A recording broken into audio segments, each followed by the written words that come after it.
You're not half the woman my mother is." The words from my daughter-in-law, Valerie, sliced through the air that evening as I served the dessert I'd made with so much love. A profound silence fell over the dining room. My heart pounded in my chest. Without thinking, I pushed my chair back and replied, "Then she can start paying your rent." My son, Robert, went completely pale.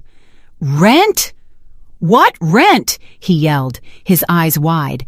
At that moment, I knew my life was about to change forever, and this revelation was just the beginning of a story no one saw coming.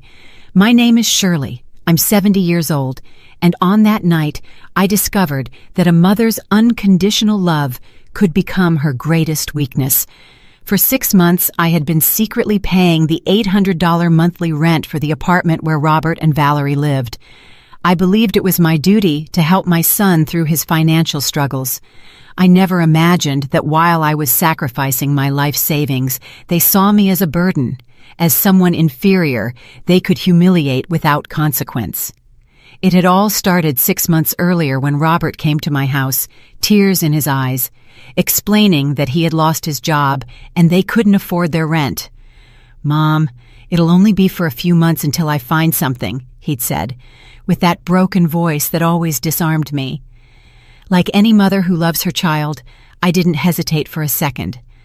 I dipped into my savings, the money I'd saved penny by penny over the years working as a seamstress, and started paying their rent without Valerie's knowledge. "It's our secret, Mom," Robert had pleaded. "I don't want Valerie to feel bad about depending on you." How naive I was to believe he was protecting his wife's pride when he was actually protecting his own image as a provider. While I was counting every dollar to help them, they lived as if nothing had changed, going out to dinner, buying new clothes, and planning vacations I knew they couldn't afford. Dinner that night had been special. I'd spent all day cooking his favorite meal, chicken with mushroom sauce, rice with vegetables, and that vanilla pudding he'd loved since he was a little boy. The table was set perfectly with the crystal glasses I'd inherited from my mother, and the silver cutlery I only used on special occasions. Valerie arrived in an elegant red dress and shoes that probably cost more than my monthly grocery bill. From the moment they walked in, I noticed a different vibe. Valerie had that forced smile I knew so well, the one she used when she was about to do something unpleasant. Robert seemed nervous, avoiding my gaze and constantly fidgeting with his phone. During dinner, the conversation was tense. Valerie criticized everything: the food's temperature, my home's decor, even the air freshener scent in the living room. "Shirley, don't you think it's time you freshened this place up a bit?" she had commented with that condescending tone that so annoyed me. "My mom's house is so much more modern. She has those trendy minimalist pieces." I smiled, trying to maintain harmony, but inside I felt my irritation mounting. I'd lived in that house for 30 years. Every object held a memory. Every corner told a story.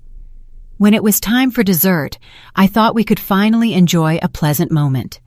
I'd made the pudding with such care, remembering how Robert used to devour it as a child, telling me I was the best cook in the world. But instead of gratitude, I received those words that pierced my soul like thorns. "You're not half the woman my mother is." The impact of those words was like a slap to the face. I froze with the pudding spoon suspended in midair, feeling a lump of emotion swell in my throat. Valerie looked at me with a cruel smile, as if she'd been waiting all night for the perfect moment to hurt me. Robert lowered his head, avoiding my eyes. In that instant, I knew he had been in on his wife's plan. "Excuse me?" I managed to choke out, my voice trembling, though I knew I'd heard her perfectly. Valerie leaned back in her chair with a false elegance, as if she were the owner of my house, and repeated the words with even greater cruelty. "You heard me, Shirley. My mother is a successful, independent woman who built her own empire. She's never needed anyone. She has her own company, her beach house in Florida, her trips to Europe. You? Well, you just know how to cook and sew." Each word hammered at my heart. I thought of all the years I'd worked from 5 in the morning until 11 at night, sewing dresses for sweet 16 parties, altering suits for grooms, embroidering tablecloths for other people's weddings, while I never had the chance to plan my own. I remembered the sleepless nights when Robert was small and had a fever, how I sold my few pieces of jewelry to pay for his college tuition, and how I worked double shifts so he could have everything he needed. "Valerie, please," Robert muttered weakly, without the strength to truly defend me. Those 2 words were worse than silence, because they confirmed that he agreed with his wife, that he had been part of this planned humiliation. My son, the same boy who once told me I was his hero, was now allowing me to be treated like a servant in my own home. "No, Robert, let me finish," Valerie continued in that high-pitched voice she used when she wanted to sound superior. "Your mother needs to hear the truth. My mother would never have allowed her son to live in this mediocrity." She made a dismissive gesture, pointing at my dining room, where so many beautiful memories were held. "She would have helped us get something better. She wouldn't have kept us in poverty with her false kindness." It was at that moment that something inside me snapped. It wasn't just the injustice of her words, but the absolute ingratitude of someone who had been living off my generosity without knowing it. For 6 months, I had been the one paying for the roof over their arrogant heads. I had deprived myself of medicine for my arthritis to ensure they had a comfortable place to live. I rose slowly from my chair, feeling an adrenaline rush I hadn't felt in years. "All right, Valerie," I said with a calm that surprised me. "If your mother is so superior, if she's such a better woman than me, then I think it's time for her to assume the responsibilities a successful woman should have." Robert looked at me, confused, but Valerie kept that smug smile on her face, as if she'd won a battle. "Exactly, Shirley. I'm glad you finally understand your place in this family."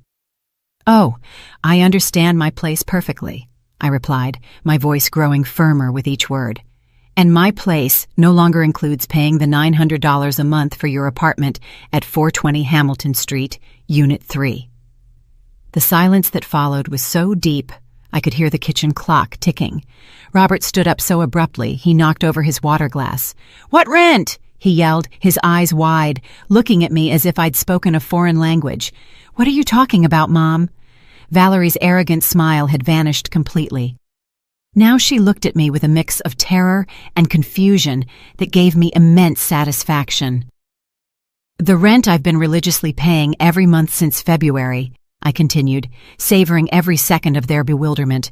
$900 that comes from my bank account on the 5th of every month, plus the $100 in additional fees the landlord charges for a direct deposit. $1,000 in total that I pay so you can live comfortably while you disrespect me." Robert collapsed into his chair as if his legs could no longer hold him. "But you told me you talked to the landlord, that he was giving you time to get the money," he stammered, his voice broken. Valerie looked at him with a fury I'd never seen before, as if he were to blame for ruining her moment of glory. "I lied," I admitted without a hint of remorse. "I lied because I thought I was helping my son. I thought it was temporary. I thought you would appreciate the sacrifice someday. But now I see that to you. I'm just a silly old woman who deserves to be humiliated." Valerie tried to regain her composure, but her voice had lost its arrogant confidence. "Shirley, I didn't know you. Robert never told me that you were paying," she began to stutter. But I interrupted her, raising my hand. "I'm not interested in your excuses, dear. If your mother is as wonderful as you say, I'm sure she'll be happy to take on this responsibility. After all, a woman so successful and independent wouldn't have any problem paying for her daughter and son-in-law's rent, would she?" The irony in my voice was so evident that even Robert flinched. The atmosphere in the dining room was so thick you could cut it with a knife. Valerie glanced back and forth between Robert and me, as if she were quickly calculating the implications of what she'd just discovered. Robert's hands were trembling, and he had started to sweat. "Mom, why didn't you tell me the truth?" he finally asked, his voice cracking. "Why did you make me believe you'd worked something out with the landlord?" Robert's question echoed in the dining room like a painful... "I lied because you're my son, Robert. Because when you came to my house crying, telling me you had lost everything and didn't even have money for food, I couldn't stand by and watch the boy I raised, the man I love more than my own life, suffer." Valerie remained silent, but I could see her mind racing to process the implications of my revelation. The pink color from her expensive makeup had drained from her cheeks, and she looked ashen. Robert ran his hands through his hair, a gesture he'd made since he was a child when he was nervous or scared. I lied, I continued, my voice growing firmer, because I thought it was temporary, because I believed that when you recovered financially and found a stable job, you would thank me. I never imagined that while I was depriving myself of medicine for my arthritis, while I stopped buying meat to save those $900 a month, you two were plotting how to humiliate me in my own home. Robert tried to interrupt me, but I raised my hand to silence him. No, now you're going to listen to me, Robert. For 6 months, I've been eating rice and eggs for dinner. I've been wearing the same pair of broken shoes because I didn't have money for new ones. You know what I did last week? I sold your father's wedding ring. That ring I'd kept as my most prized treasure, just to pay your rent and have some food in my fridge. Tears welled up in my eyes, but they were tears of rage, not sadness. I sold the only physical memory I had of my husband, of the man who had loved me for 30 years, to support a couple who considered me inferior, mediocre, and unworthy of respect. Valerie finally found her voice, though it was small and shaky now. Surely I didn't know. Robert never told me that you were paying, but I cut her off with a look that could have melted steel. Of course you didn't know, dear, because your husband chose to lie to you too. He preferred for you to believe that he had earned the money on his own rather than admit he was depending on his mother. Mediocre. I spat out the word mediocre with such venom that Valerie visibly recoiled. Robert finally exploded. Mom, I never wanted it to be this way. You insisted. I didn't ask you to sacrifice so much. His voice sounded desperate, like a child caught in a lie, but his words only fueled my fury. I insisted, I yelled, finally losing my composure. You came to my house sobbing like a 5-year-old. You told me you couldn't even afford bread, that Valerie was crying every night from the shame of not being able to pay the bills. What kind of mother would I have been if I had closed my door on you? The silence that followed was devastating. Robert looked at Valerie with a look of reproach that she returned with equal intensity. It was clear that there were secrets and lies on both sides, and that neither of them had been completely honest with the other. You know what hurts the most, Robert? I continued, feeling the tears streaming down my wrinkled cheeks. It's not the money. It's not the sacrifice. It's that for all these months, every time you came to visit, I saw contempt in your eyes. Valerie criticized my house, my food, my clothes, my manners, all while not knowing that my money was paying for her roof. And you just let her do it. Robert tried to approach me, but I took a step back. Mom, please, let me explain. There's nothing to explain, I cut him off sharply. The explanation just came out. Your wife believes I'm not half the woman her mother is. Well, then her mother can show what kind of woman she is by taking care of her responsibilities. Valerie finally found some courage to speak, though her voice still trembled. Surely, my words were said in a moment of, I was upset about other things. I interrupted her with a bitter laugh. You were upset about having to eat at the home of the woman who pays your rent? Upset because you had to pretend to be cordial with someone you consider so inferior? The tension in the air was so dense you could have cut it with a knife. Robert paced the dining room like a caged animal, while Valerie sat twisting a napkin between her trembling hands. You know what's the saddest part of all this? I continued, feeling a strange calm come over me. I really believed we were a family.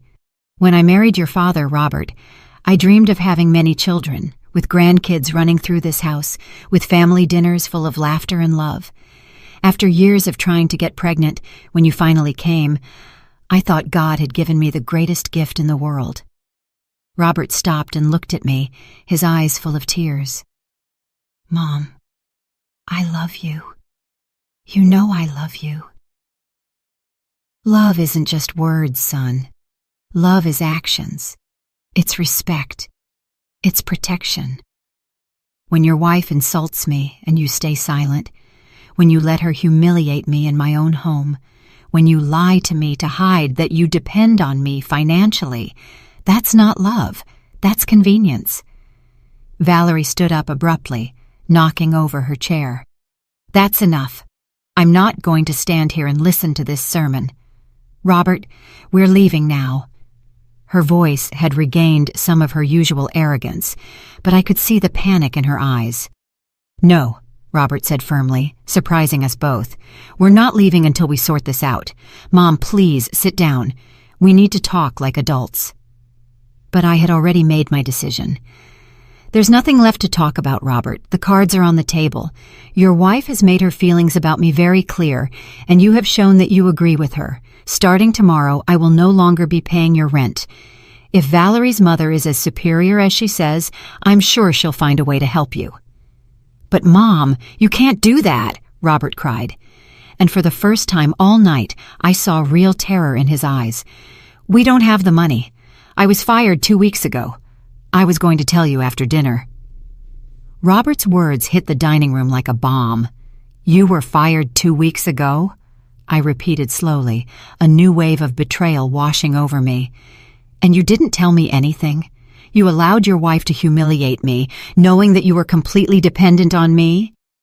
My voice broke on the last word, not from sadness, but from a rage so profound that my hands were shaking. Valerie turned to Robert, her eyes blazing with fury. "What?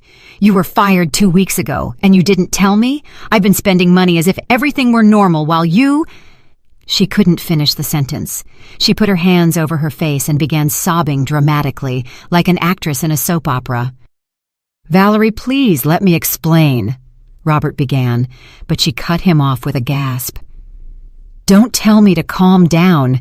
Just yesterday I bought those $400 shoes. Last week I booked the spa for my birthday. Robert, we're broke and you let me spend like an idiot." Her tears had completely ruined her makeup, and now she looked exactly like what she was, a desperate and terrified woman. I watched the surreal scene, feeling a strange mix of satisfaction and pain. For months, I had carried the weight of supporting this couple, and now they were finally facing the reality of their situation. Robert looked defeated, his shoulders slumped, and his face in his hands. "You know what's the most pathetic part of all this, Robert?" I said with a calm that surprised me. "Even now, after discovering that you've been lying to me and humiliating me, my first instinct is to ask if you need help. That's what a mother does, son. That's what unconditional love does." Robert looked up at me, and for a moment, I saw the little boy who used to run to me when he had nightmares. "Mom, I lost my job because I was late 3 times in a row. Valerie had been sick, and I had to take care of her, take her to the doctor, and—" Valerie cut him off with a murderous look. "I wasn't sick. I had appointments with my dermatologist for my beauty treatments. Don't use me as an excuse for your irresponsibility." The mask had fallen completely. The elegant, superior woman who had arrived at my house had disappeared, revealing someone vulgar and desperate. "Beauty treatments?" I asked in disbelief. "Are you telling me my son lost his job because he had to take you to beauty treatments while I sold my jewelry to pay for your roof?" A laugh so bitter it scared me, escaped my throat. Robert approached me, his hands outstretched in a pleading gesture. "Mom, please. I know I made mistakes. I know I failed you, but you can't abandon us now. We have nowhere to go. Valerie's parents are in Europe and—" Valerie interrupted him again. "My parents aren't in Europe. They're in town. You told me to tell you we were fine so they wouldn't worry." One lie after another was being peeled back like the layers of a rotten onion, and "How many jobs have you lost, Robert?" I asked in a voice so low I could barely hear it. "How many times have you lied to me?" The silence that followed was deafening. Robert couldn't look me in the eyes, and Valerie had started to sob again, but this time it was more genuine, as if she had finally understood the magnitude of their situation. "3 jobs in the last 2 years, Robert finally admitted, his voice broken. "I always found excuses. I always told you it was temporary, that companies were downsizing." He paused and looked at me with those eyes that were once my whole world. Mom, I have a problem. I think I have a real problem. For the first time all night, I felt something akin to compassion. My son wasn't just a liar. He was someone who needed professional help. But compassion didn't erase the betrayal. It didn't heal the wounds his words and his wife's words had opened in my heart. Robert, I said slowly, admitting you have a problem is the first step, but I can't keep being your safety net while you do nothing to change. I can't keep sacrificing my well-being to maintain a life based on lies. Valerie stood up abruptly, wiping her tears with the sleeve of her red dress. This is ridiculous, Shirley. You're his mother. Mothers don't abandon their children. My mother would never do this to me. The arrogance had returned to her voice, like a defensive armor. Your mother has never had to deal with this because you've never told her the truth. I replied with an icy calm. And you're right about one thing, Valerie. Mothers don't abandon their children. But I'm not abandoning my son. I'm stopping him from using me. Robert approached me and took my hands in his. They were cold and trembling. Mom, I promise I'm going to change. I'm going to get help. I'm going to find a job. I'm going to make things right this time. Just give me one more chance. I looked at those hands, once so small that I'd held when he learned to walk, when he was afraid of the dark, when he needed comfort after a nightmare. Robert, how many last chances have I given you? How many times have you made me the same promise? He couldn't answer because we both knew the answer. I had lost count of the times we'd had this very conversation, of the broken promises and crushed hopes. Your lease is up next month, I announced, gently pulling my hands from his. You have 30 days to find a solution. After that, I will no longer be responsible for your housing. Valerie stormed toward the door.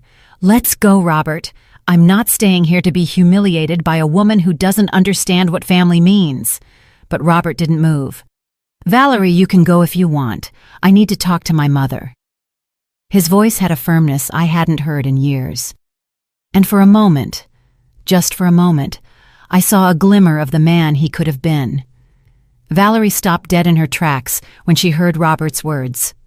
She turned slowly, her expression a mix of disbelief and pure fury. You're asking me to leave after everything I've sacrificed for this marriage? Her voice had become shrill, almost hysterical, and she gesticulated with her hands as if conducting an invisible orchestra. Valerie, please, I need to sort this out with my mom. Too much has happened tonight. Robert tried to explain, but she cut him off with a gasp that probably woke up the entire block. No, I'm not going anywhere. If you're going to grovel like a dog in front of your mother, you're going to do it with me here. She crossed her arms and planted herself firmly in the center of my dining room like a statue of stubbornness. Besides, this conversation affects me directly. If she stops paying our rent, where are we going to live? In a homeless shelter? I watched the scene with a mix of fascination and horror. In a single night, I had seen the perfect facade this couple had built crumble, revealing the lies they had been weaving for months. It was like watching a car crash in slow motion. Terrible, but impossible to look away from. Valerie, I said finally, I think you've said enough for one night. You've made it very clear what you think of me, and I've been equally clear about what I think of the two of you. There's not much more to discuss. Yes, there is much more to discuss, she shrieked, her face as red as her dress. You can't ruin our lives just because you were offended by a comment. Families forgive. Families support each other. The hypocrisy of her words struck me like a slap. Families support each other? I repeated slowly. Do you mean the way you've supported me tonight? Or the way Robert has supported me by lying about his employment? Or maybe you mean the way you've supported me by letting me sacrifice my savings while you live like nothing's wrong? Robert sat down heavily in one of the dining chairs, his head in his hands. Mom, I know we've made terrible mistakes. I know we've hurt you in unforgivable ways. But if you turn your back on us now, we literally have nowhere to go. That's not my problem, I replied, the words coming out with a harshness that surprised even myself. For 70 years, I've been taking care of others. I took care of my parents until they died. I took care of your father through his illness. I've taken care of you since the day you were born. Do you know when the last time someone took care of me was? When was the last time someone worried about my well-being?" The silence that followed was deep and painful.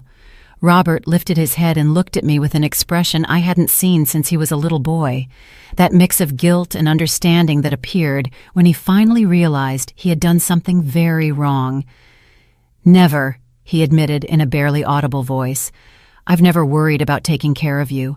I always assumed you'd be there, that you'd always be fine, that you'd always have the strength to solve all the problems." Valerie seemed to be losing patience with this emotional conversation. "Enough of the melodrama, Shirley. You're the mother. It's your responsibility to help your son. You can't just decide you don't want to be a mother anymore." Those words were the final straw. I walked toward Valerie until I was just inches from her face. And when I spoke, my voice was so low and menacing, she instinctively recoiled. "Never, ever tell me what kind of mother I should be. I've been a mother for 35 years. I've sacrificed my youth, my dreams, my opportunities, my money, my health, everything for my son. What have you sacrificed? Your beauty treatments? Your $400 shoes?" Valerie tried to respond, but I continued without giving her a chance. Being a mother doesn't mean being a permanent ATM. Being a mother doesn't mean accepting humiliation and disrespect. Being a mother means teaching your children to be responsible, independent, respectful people, and in that, I have clearly failed. Robert stood up abruptly, knocking over his chair. "Don't say that. You've been a wonderful mother. I'm the one who failed. I'm the one who messed up." "Yes, Robert, you failed. But I also failed by letting it go this far, by letting you turn into a man who lies to his wife, who lies to his mother, who allows the woman who raised him to be humiliated." Tears streamed down my cheeks, but my voice remained firm. Valerie had started to pace the dining room like a caged animal. "This is a nightmare. This is a nightmare. In-laws are supposed to help their daughters-in-law. We're supposed to be a family." "Family?" I interrupted her with a bitter laugh. "When have you ever treated me like family, Valerie? When have you shown me respect, affection, or consideration? From the day you met Robert, you've treated me like an obstacle, something annoying you had to tolerate to keep your husband happy." "That's not true," she protested, but her voice lacked conviction. "It's not true?" I asked, crossing my arms. "Do you remember last Christmas when you suggested it would be better for you to spend the holidays alone because I didn't understand modern traditions? Do you remember when I offered to cook for your anniversary and you said you preferred something more sophisticated? Do you remember when you criticized me for wearing my favorite purple dress because women my age should wear more subtle colors?" Each example I gave was like a small stab, and I could see Robert flinch with every memory. He had been there for all those occasions, he had heard every hurtful comment, and he had never said a word in my defense. "Valerie," I continued, "you never wanted to be part of this family. You wanted this family to disappear so you could have Robert all to yourself. Well, congratulations. It looks like you're going to get exactly what you wanted." Robert approached me, his eyes full of tears. "Mom, please, if that's what you want, Shirley, then fine. But don't come crying to me when you realize you've lost your only son forever, when you're all alone in this old house, surrounded by your musty memories, remembering that you had a family and you kicked them out for your stupid pride." Her words were designed to wound me, to make me feel guilty, to break my resolve. And for a moment, they almost worked. The image of being alone in this house, without visits, without phone calls, without anyone who needed me, was terrifying. Valerie's words echoed in the dining room like a curse, aimed directly at my greatest fear: loneliness. For a moment, the picture she had painted took hold of my mind. I saw myself in this empty house, without the laughter of grandchildren who never came, without Sunday phone calls, without anyone to remember my birthday. The silence between us was sticky, and I could feel Robert watching me, waiting for my resolve to break. But then something extraordinary happened. Instead of feeling panic or despair, I felt a deep and liberating calm. "You know what, Valerie?" I said slowly, savoring each word. "I'd rather be alone and at peace than accompanied and humiliated. I prefer my musty memories of a happy marriage and years of honest work to living a life of new memories built on lies and disrespect." Valerie blinked a few times, as if she hadn't expected that response. Robert's mouth fell open. He was slowly processing that his last emotional blackmail card had failed completely. "Besides," I continued, feeling a new energy coursing through me, "I'm not going to be as alone as you think. Just yesterday, I got a call that changed everything, but you two were so busy plotting how to humiliate me tonight that I didn't get to tell you. Michael Jenkins called." The name landed in the dining room like a nuclear bomb. Robert froze, and for the first time all night, Valerie was completely speechless. Michael had been my boyfriend in college, the man I had planned to marry before I met Robert's father. He was an ambitious, intelligent man who had decided to move to America to seek better opportunities when I chose to stay behind and start a family. "Michael Jenkins?" Robert murmured, his voice trembling. "The Michael from the photos? Your college boyfriend?" I nodded slowly, enjoying the expression of utter shock on their faces. "The one and only. Turns out, after 40 years of building an engineering company in Seattle, after raising 3 successful kids and losing his wife 2 years ago, he decided to look up his old friends. He found me on social media, and we've been talking on the phone for the past 2 weeks." Valerie finally found her voice, though it sounded strangled. "What do you mean you've been talking?" Her face had turned a sickly greenish color that didn't suit her at all. "I mean exactly that. We've been talking every day, reminiscing about old times, catching up on our lives, our fulfilled and unfulfilled dreams, and last night he made me an offer that took my breath away." Robert approached me with hesitant steps. "What kind of offer, Mom?" I smiled for the first time all night, a genuine smile that came from the depths of my heart. "He invited me to spend a month at his home in Seattle. He says he wants to show me Washington State, introduce me to his kids, and that he's always wondered what would have happened if—" I left the sentence hanging, enjoying the absolute silence that had taken over the dining room. "But Mom," Robert stammered, "you can't go with a man you haven't seen in 40 years. What if he's a scammer? What if he's lying to you? What if—" "What if, Robert?" I interrupted him with a surprising firmness. "What if he turns out to be a liar just like you? What if he uses me just like you have? At least with Michael, I'll be on an adventure, seeing new places, and being valued for who I am, not for what I can give financially." Valerie had collapsed into a chair, her face in her hands. "This can't be happening. This is a nightmare. You can't be serious about leaving with a stranger." "Michael isn't a stranger to me. He knows my dreams, my fears, my hopes, because we shared them when we were young. He knows I always wanted to travel, that I always wanted to see the Pacific Ocean, that I always dreamed of writing a book about my experiences as a seamstress. Do you know what the first thing he said to me was, when he called? He said, 'Shirley, I hope you've chased all your dreams because you deserve an extraordinary life.'" Tears began to stream down my cheeks, but they were tears of joy, not sadness. "When was the last time you two asked me about my dreams? When was the last time you cared if I was happy, if I had plans, if there was anything I wanted to do with my life?" Robert tried to approach me, but I raised my hand to stop him. "Michael sent me photos of his house, of his garden full of orange and yellow flowers, of the ocean view from his deck.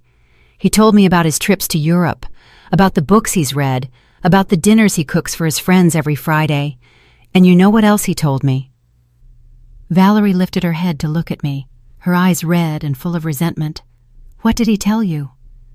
"He told me that a woman my age and with my experience is a treasure. He said I have stories to tell, wisdom to share, and love to give.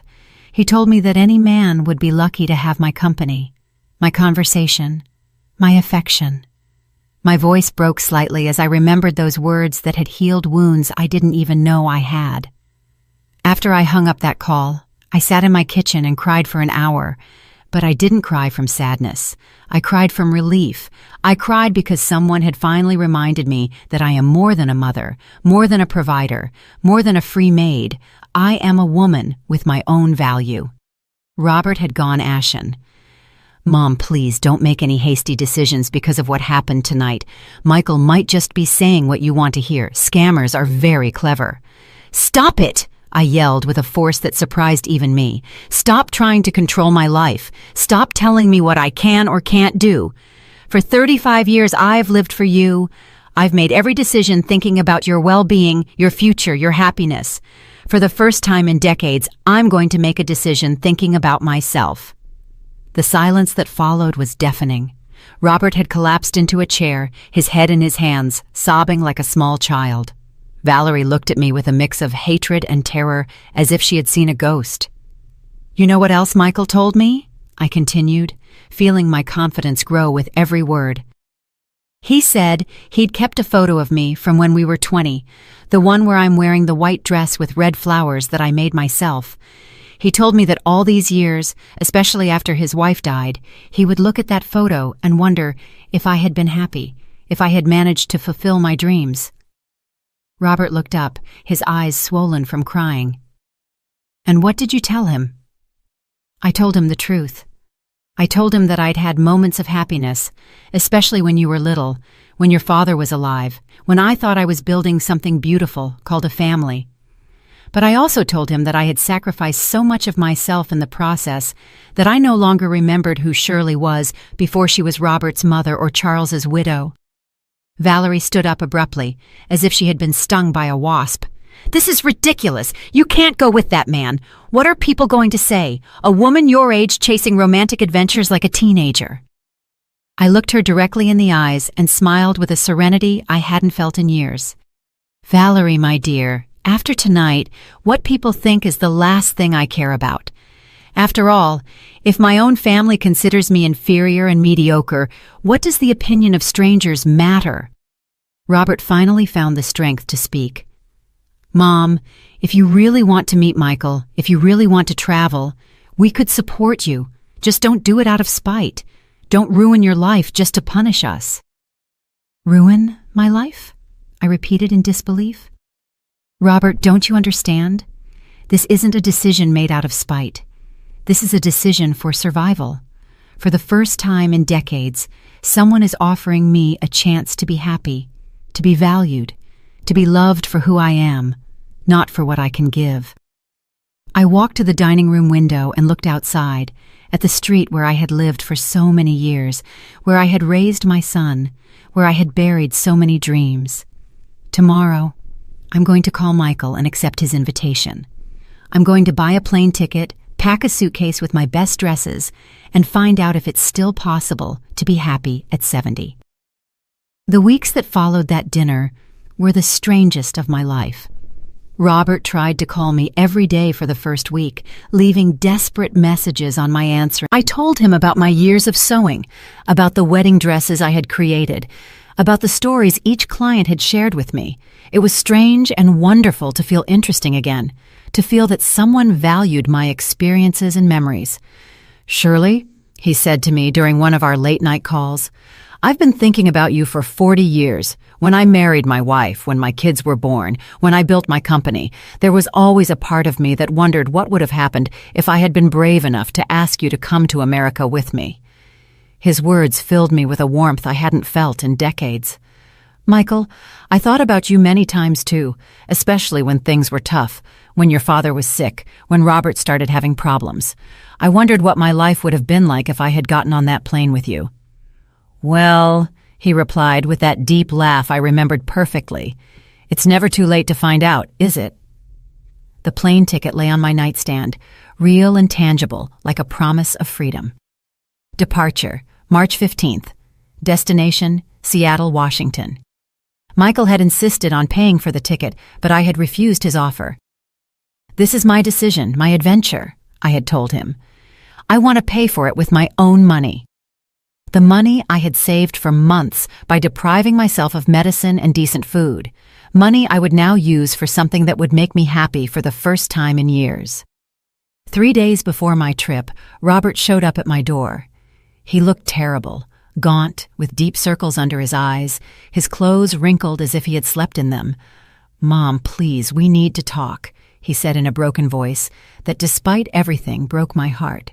I let him in, but kept my emotional distance. "Where's Valerie?"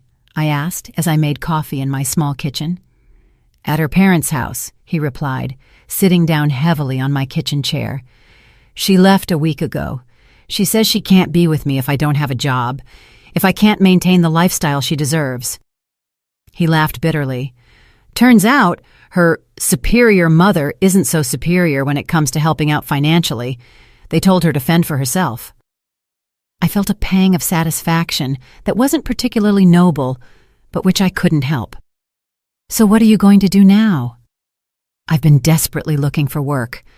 I've applied everywhere, Mom. Offices, restaurants, stores, construction, anything. I'm willing to do anything."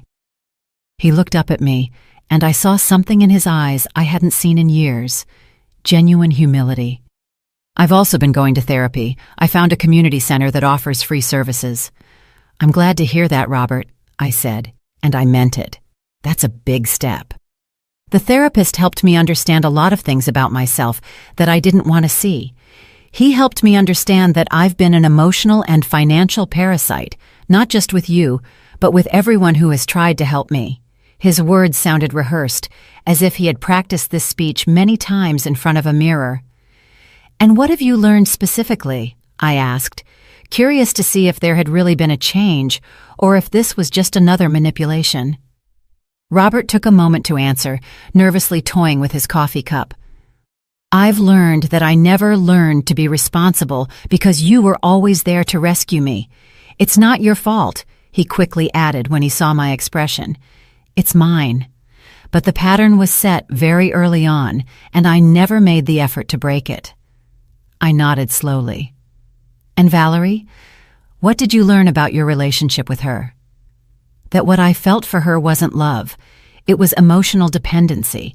I liked that she was demanding and critical because it gave me an excuse not to grow up, to continue being a child who needed his mom to rescue him." He stopped and looked me directly in the eyes. "Mom, I know I don't deserve your forgiveness. I know I've destroyed our relationship, but I need you to know that for the first time in my adult life, I'm seeing things clearly." "And what exactly do you see?" I asked carefully. "I see a 70-year-old woman who sacrificed her entire life for a son who never appreciated it. I see a woman who worked her hands to the bone to give me an education and opportunities that I wasted. I see a woman who deserves to be happy, who deserves to be valued, who deserves to chase her own dreams after decades of chasing mine." His words moved me, but they also made me cautious. "Robert, I'm glad to hear you're reflecting on these things, but words are easy. Real change takes time and consistent action." "I know," he said, nodding vigorously. "And I'm not here to ask you to cancel your trip. I'm not here to ask for money or help. I'm here to tell you that I'm going to show you with actions that I can change, even if you're no longer here to see it." "What do you mean by that?" Robert stood up and started pacing my small kitchen. "I got a job at a cleaning company. It's night work and the pay is low, but it's honest, and it allows me to live in a small room I rented downtown. I'm also taking online classes to get a certification in accounting." I looked at him in genuine surprise. "When did you decide to do all this?" "The night after our dinner, when I got home, and Valerie started yelling at me for ruining our financial situation. Something inside me just snapped. I realized I was 35 years old and had never been responsible for my own life, not for a single day." He sat down again and took my hands in his. "Mom, I want you to go to Seattle. I want you to meet Michael, to see the ocean, to write that book you've always wanted to write. I want you to be happy, even if it means I'm no longer part of your life." For the first time since the night of the dinner, I felt like I was talking to my real son, not the manipulative, dependent version I had known for so many years. "Robert, you're always going to be a part of my life. You're my son, and you always will be. But I need you to understand that our relationship can't stay the same. I understand completely, he said firmly, and I want you to know that I'm going to work on becoming the kind of son you can be proud of, even if it takes years, even if by then it's too late to repair our relationship. We sat in silence for several minutes, each lost in our own thoughts. Finally, Robert spoke again. Will you tell me about Michael? What was he like when you were young? An involuntary smile spread across my face. He was brilliant, ambitious, gentle. He had a way of making me feel like the most interesting woman in the world. When we talked, he would focus entirely on me, as if my words were the most important thing he had ever heard. Why didn't you go with him when he moved to America? Because I was afraid, I admitted. Afraid of leaving everything I knew, afraid of failing, afraid of not being good enough for him. And then I met your father, and he represented security, stability, a predictable life. I paused.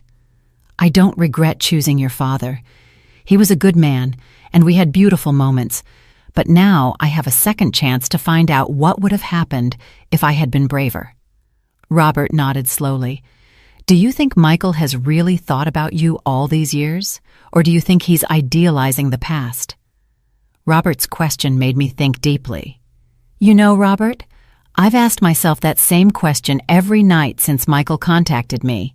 Is what he feels real, or are we just two old people idealizing a youthful love? I stood up and walked to the window, watching the garden where I had planted roses so many years ago. But then I realized that it doesn't matter. What do you mean it doesn't matter? Robert asked, genuinely curious. It doesn't matter if what we feel is nostalgia, idealization, or true love. What matters is that for the first time in decades, I feel alive. I feel valuable. I feel like a woman who deserves to be courted, admired, respected. I turned to look at him. When was the last time I felt that way? When was the last time anyone made me feel special just for being me? Robert lowered his head, ashamed. I never made you feel that way, did I? I always took you for granted, something that would always be available no matter how I treated you. Exactly.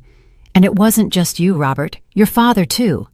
Toward the end of our marriage, he started to see me only as the woman who cooked, cleaned, and took care of him when he was sick. I stopped being Shirley and became just Charles's wife, and then just Robert's mother. At that moment, my phone rang. It was Michael, calling at the time we had agreed on, as always. I looked at Robert, who nodded, indicating I should answer. Hello, beautiful, Michael's voice said through the phone, and I immediately felt that familiar warmth spreading through my chest.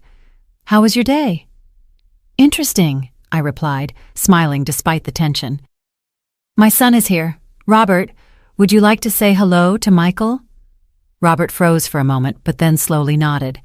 I put the phone on speaker. Michael, I'd like you to meet Robert, my son. Robert, this is Michael Jenkins. Hello, Robert. Yes, sir, it is complicated, but I'm starting to understand that my mother deserves to be happy, even if that means big changes in our lives. That's a very mature response, Michael replied with approval. I'll tell you something, Robert.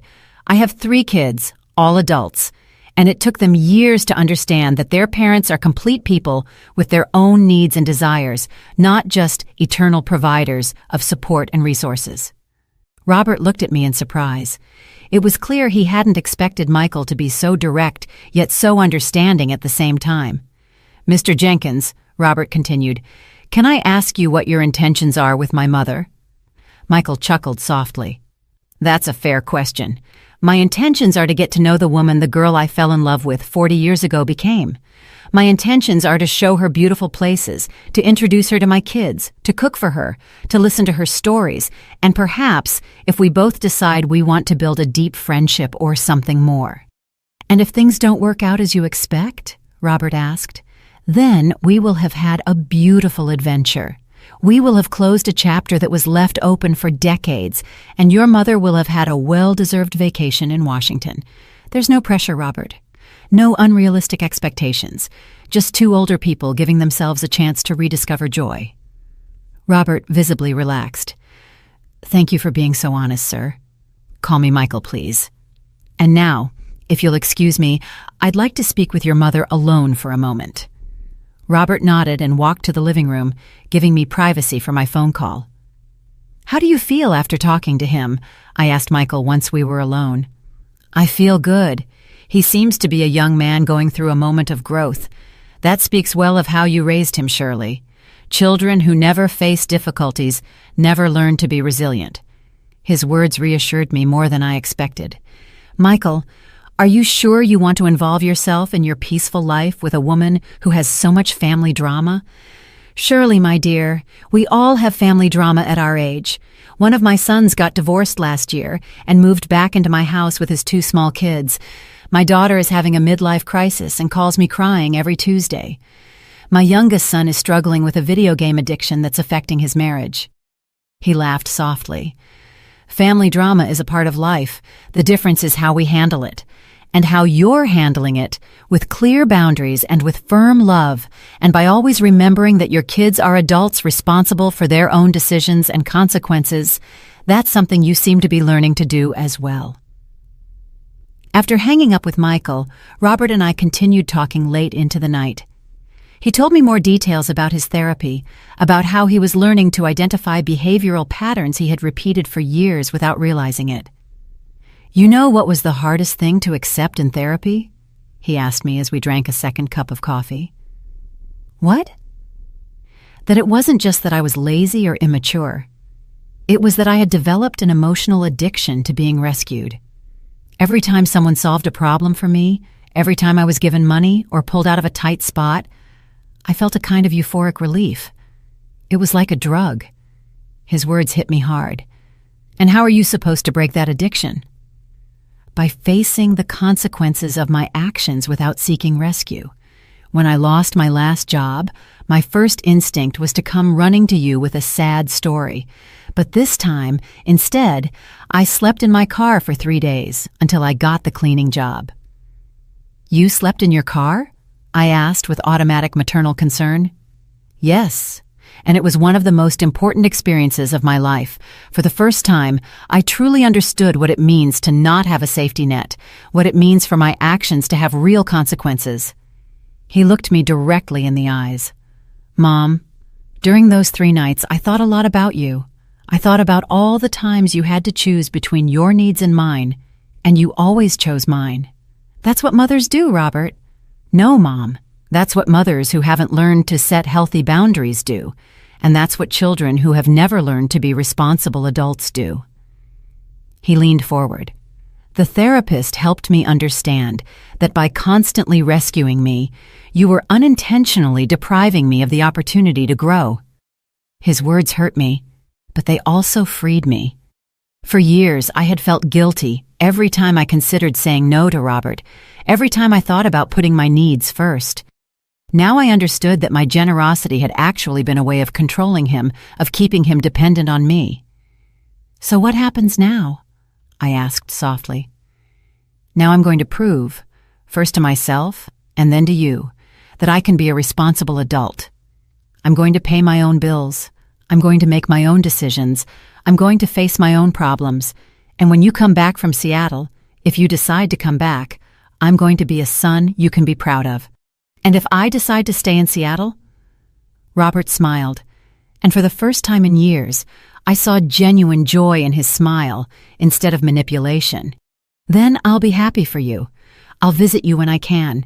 I'll call you every week, and I'll live my own life knowing that my mother is finally living hers." The day of my departure dawned with a clear sky and a gentle breeze that seemed to whisper promises of adventures to come. Robert arrived early to take me to the airport, and for the first time in years, there was no tension between us. He had brought flowers, a small bouquet of white daisies that I knew were my favorite, and a sealed letter. "Don't open it until you're on the plane," he said with a shy smile. "It's something I needed to say to you, but it's easier for me to write than to speak."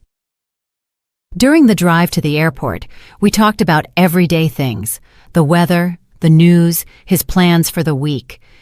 It was a normal conversation between a mother and son, something we hadn't had in years. There were no pleas, no drama, no guilt, just a quiet conversation between two adults who loved each other but finally understood healthy boundaries. "Mom," he said when we arrived at the airport, "I want you to know that no matter what happens in Seattle, this has already been worth it." "What do you mean?" "Seeing you like this, excited, nervous, happy, I haven't seen you shine this way in years." He helped me take my suitcase out of the car, a suitcase I had carefully packed with my best dresses, including a new coral pink one I had bought especially for this trip. At the airport, Robert walked me to the security gate. When it was time to say goodbye, we hugged with an intensity we hadn't shared since he was a little boy. "I love you, Mom," he whispered in my ear. "Have fun. Fall in love. Be happy. You deserve it more than anyone in the world." "I love you too, son, and I'm proud of the man you're becoming." Once on the plane, I opened Robert's letter with trembling hands. His handwriting, which had always been messy, looked more mature, more careful. "Mom," it began, "during these past few days, I've been thinking about all the times you were a hero without me noticing. When you worked double shifts to pay for my school books, when you sold your new sewing machine to buy me a bicycle, when you pretended not to be hungry so I could eat more, when you stayed up all night taking care of me when I was sick, all those moments of silent love that I took for granted. Now I understand that being a mother doesn't mean sacrificing yourself until you disappear. It means loving enough to teach independence. It means being brave enough to let go when it's time. Thank you for finally loving me enough to let me grow up. Fly high, Mom, literally and figuratively. With all my love and respect, Robert. P.S. Michael is a lucky man to be meeting the most extraordinary woman in the world." Tears streamed down my cheeks as I put the letter back in my purse. Through the plane window, I could see the clouds stretching out to infinity, and for the first time in decades, I felt that my future was just as infinite. Michael was waiting for me at the Seattle airport with a bouquet of yellow roses and a smile I recognized immediately, even though he had more wrinkles and his hair was completely white. When he saw me, his face lit up with the same joy I remembered from our college days. "Shirley," he said when we hugged, "you're even more beautiful than I remembered." The days that followed were like living in a dream. Michael took me to see the Pacific coast, where for the first time in my life, I could see the ocean stretching out to the horizon. He introduced me to his kids, who welcomed me with a genuine warmth that moved me deeply. His youngest daughter, Carmen, said, "Dad hasn't smiled like that since Mom died. Thank you for bringing back his joy." Michael cooked for me every night, elaborate dinners that we savored on his deck while watching the sunset. I'm not a retired engineer. I'm just Michael, the man who fell in love with a brilliant girl 40 years ago and never forgot her. His words went straight to my heart because they expressed exactly what I felt with him. I wasn't Robert's sacrificial mother. I wasn't Charles's widow. I wasn't the tired seamstress. I was simply Shirley, a woman with stories to tell, dreams to chase, and love to give. At the end of my month in Seattle, Michael made me a proposal that changed my perspective on what was possible at 70. "Shirley, I don't want this to end. I know it's crazy. I know we're just getting to know each other again after so many years, but I want you to consider moving to Seattle, not to get married immediately, not to live together if you don't want to, but to give us the chance to build something beautiful at this stage of our lives." My first instinct was to think of all the reasons why it was impossible. My house, my few friends, my life in my hometown. But then I thought of Robert, of his letter, of his words about flying high. I thought of Valerie, who had probably never truly respected me. I thought of all the years I had lived for others, putting my own dreams on hold. "What if things don't work out?" I asked. "Then we will have had a beautiful adventure." "But surely, what if they do work out? What if, after a lifetime of putting others first, you finally have the opportunity to be completely happy?" That night, I called Robert to tell him about Michael's proposal. His response surprised me and filled me with pride. "Mom, are you happy with him?" "Happier than I've been in decades. He treats me well. He respects me. He makes me feel valuable every day. Then stay. Build the life you deserve. I'll be fine. In fact, I'll be better knowing that you're finally living for yourself. 6 months later, I was packing my most cherished belongings in my old house, getting ready to move to Seattle permanently. Robert helped me with the entire process, demonstrating a maturity and responsibility that filled me with hope for his future. "You know what the most ironic part of all this is?" he said to me as we packed up the family photos. "What?" "That by letting you go, I feel like I've finally gotten you back. Not as the mother who constantly rescues me, but as the extraordinary woman you always were, but whom I never bothered to truly get to know." As I write this story from Michael's deck, watching the Pacific Ocean and waiting for him to come back from the market where he's gone to buy ingredients for the dinner we will cook together, I reflect on all that has changed. Robert is successfully building his own life. He got a promotion at his job. He moved to a better apartment and is dating a woman who challenges him to be a better person instead of enabling his dependency. Valerie, he told me, married an older man who can maintain her lifestyle, which is probably for the best for everyone. And me? I finally learned that it's never too late to be happy. I learned that self-love isn't selfishness, but the foundation for being able to love others in a healthy way. I learned that a 70-year-old woman can have adventures, can fall in love, can start over. Michael and I got married last month in a small ceremony on the beach, with his kids and Robert as witnesses. Robert cried throughout the entire ceremony, but they were tears of joy. "I never thought I'd see my mother marry for love," he told me afterward. "I always assumed your marriage to Dad had been just for convenience and family. Now, when I look back at that terrible night when Valerie humiliated me in my own home, I see it as the greatest gift I could have received, because it was that humiliation that finally woke me up. It was that humiliation that showed me I deserved more. It was that humiliation that gave me the courage to chase the happiness I thought I had lost forever. And you? What would you do if life gave you a second chance to be completely happy? Would you have the courage to take it, no matter what others think? Because believe me, it's never too late to start over." Did you like